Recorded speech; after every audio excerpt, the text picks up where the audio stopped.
Ali, what's notable about this new COP26 statement on international public support for the clean energy transition? So it's become very common at COPs to launch these types of new initiatives.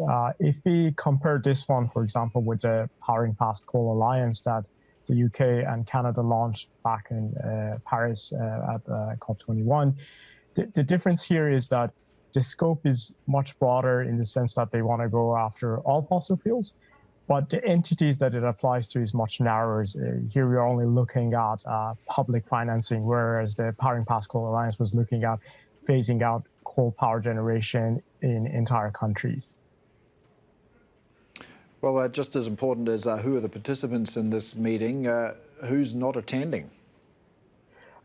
Indeed, so that's the most important component. If you look at the list that was included in the announcement, there is no single Asian country. In particular, we don't see China, nor Japan, nor Korea. These are all countries where the share of their overseas public funding for fossil fuels is really high. One of the considerations here might be around the fact that these countries still want to fund oil and gas projects overseas.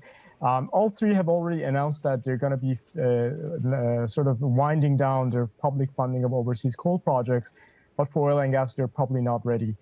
On the other side, what I was surprised to see is actually US to sign on to this, because US over the last three administrations has actually been quite supportive of investments in LNG and downstream gas infrastructure overseas.